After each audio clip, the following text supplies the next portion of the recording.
Welcome to the Assassin's Corner. I'm the Cerebral Assassin, and with me is the General. The might of Ultron is here. Ultron. All right, so today we're going to be going in and looking at Ultron for the Marvel Crisis Protocol miniature game. Yes. Let's go ahead and check him out. This was, again, another model. He's one of my favorite sculpts. Done by Andy the Painter from Stiff Neck Studios. Brother Andrew.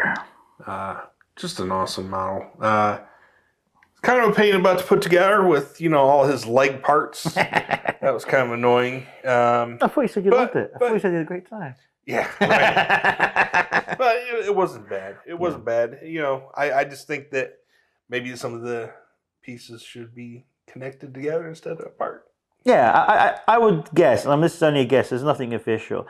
I'm guessing at some point as the game grows, there'll be second edition resculpts of different poses, and I'm hoping there'll be more hobby friendly to put together. Yeah. All right, so let's go ahead and get into Ultron here. So he's got 6 health. He's got a movement of medium. He's got a height of 3. So that's pretty awesome so far because everyone that we've looked at for villains has been 2. Yep. So he's got 4 costs, though. So he's a little bit higher than your average. For his defense for physical, he's got a 4.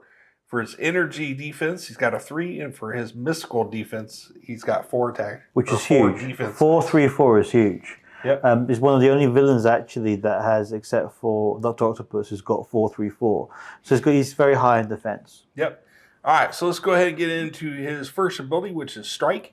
It's got a 2 range, 4 attack dice, and 0 cost. And after this attack is resolved, this character gains power. So it's just 1 power. So after he attacks, it's resolved. So he doesn't get it like the other characters where for every damage they deal. So you might think, well, what's the point of him having that strike? Now, from my understanding now, I'm seeing more of the heroes come out and villains come out. It's possible that you're going to have a villain or a hero who's not physically strong, that has a small physical defense, that you may want to use that. That's the only way I see that coming into force, where you got someone with defense of physical 2. So you know what? I'm just going to use that 4 dice because you're not gonna have a lot of defense against that. And also, he's one attack dice down. So most strikes are 5 dice. Yeah, he's got 4 dice. Yeah. So let's go ahead and get the next one, which is Energy Blast. It's an energy attack. It's got 4 range, 5 attack dice, 0 cost. So that's awesome. That is awesome. After this attack is resolved, the character gains power equal to the damage dealt. The fact that he's got a 4 range as a free thing is huge. Mm-hmm. It's good for as again, I'm a Puritan villain player. It's great to have a 4 range attack option. That's free. All right, so the next one is Metallic Fury. It's got a 3 range, 7 attack dice, 3 power. So before choosing a target, this character may choose whether this attack is power or whirlpool. Or energy. Oh, I'm sorry. That's right. So before choosing a target, this character may choose whether the attack's type is physical or energy. Now, this also has a bleed. So if you roll a whirlpool, you get to add a bleed. So after this attack is resolved, the target character gains the bleed special condition.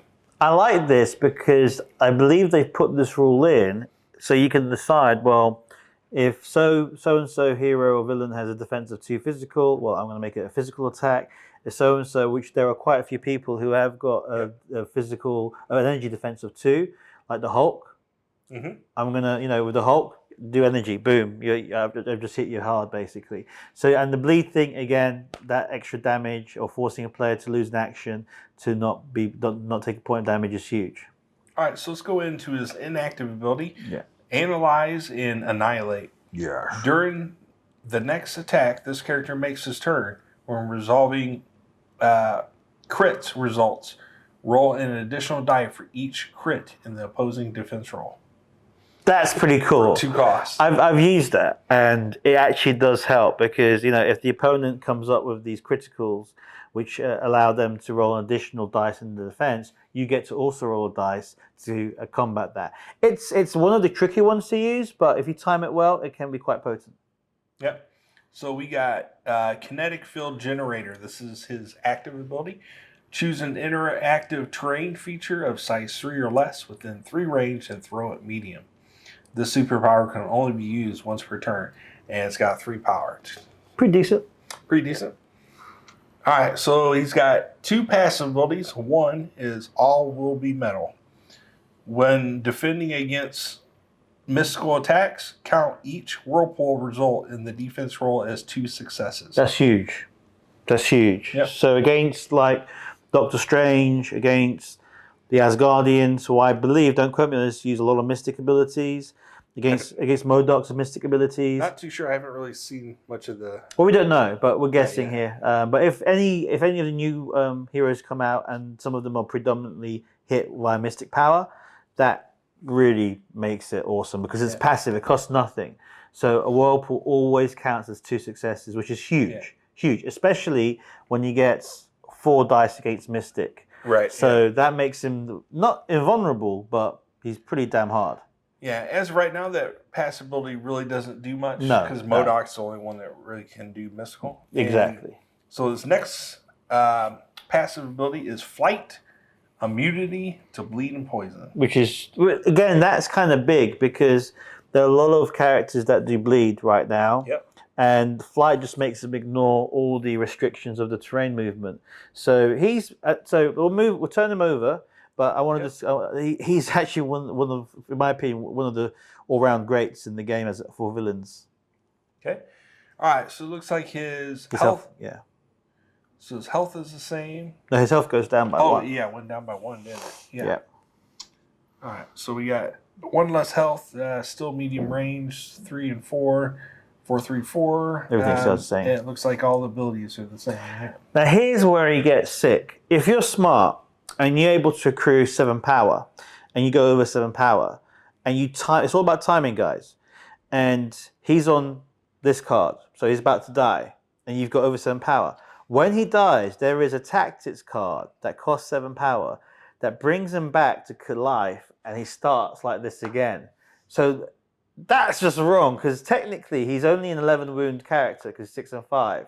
But now he's a 22 wound character, and he's box fresh from the beginning, which is huge. Yep. That's what makes Ultron kind of sick.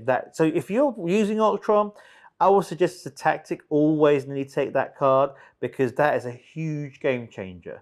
Because if someone's just spent so much resource and actions to take him out and suddenly has to fight him again, that's the most annoying thing you can do in the game against someone. Well, all right. Well, I hope you guys enjoyed our review of Ultron from Marvel Crisis Protocol miniature game. Make sure to like that button, leave us some comments, and we will see you in the next video.